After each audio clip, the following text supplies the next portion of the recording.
In this video, pag-uusapan natin kung pwede pa bang bayaran yung past month contribution kahit late na yung payment sa Pag-ibig. Or hanggang kailan nga ba talaga yung deadline.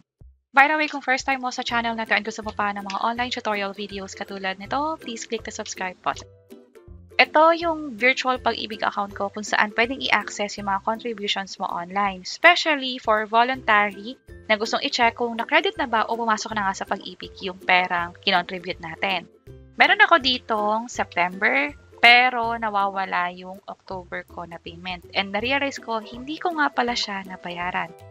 Ngayon ay November 8. Ang alam ko na deadline for payment sa Pag-ibig contribution is yung on the 10th ng the following month. So kung October yung contribution na gagawin mo, November 10 yung deadline nun, and so on. Kapag naman November ang babayaran mo, dapat December 10 or bago mag-December 10, nakapagbayad ka na.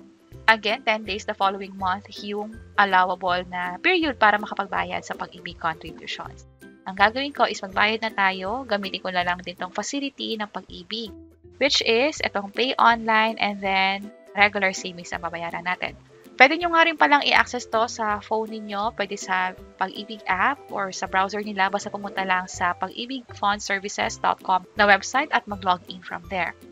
Membership category, local, and then payment method, gagawin ko is Maya or GCash. Pero ang gagamitin ko talaga for this transaction is yung Grab payment ko para nga naman may additional points pa ako doon.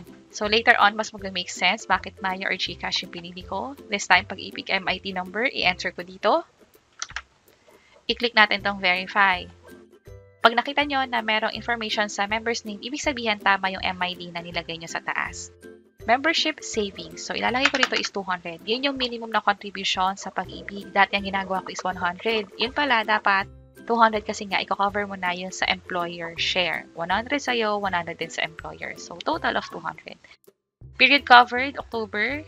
1 month lang. And then, 200. Convenience fee, 5 pesos. Sa akin, okay lang to. Scroll down natin. Click na natin yung next.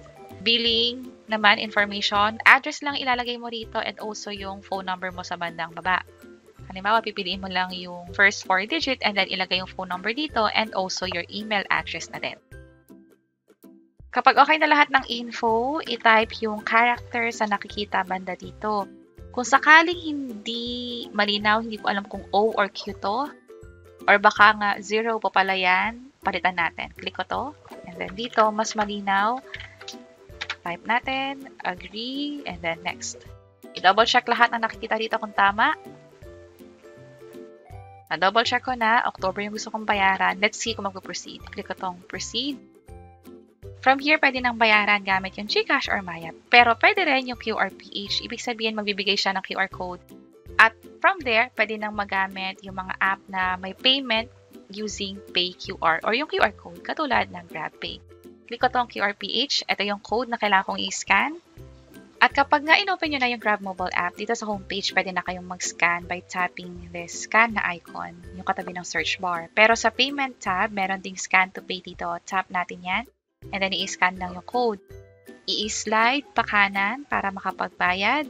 At ang mga next step na lang is i-enter yung code na ma-receive sa phone at hintayin ang confirmation. Yung confirmation is dapat mag-reflect dito sa payment history ninyo. Katulad nito, tap natin yan.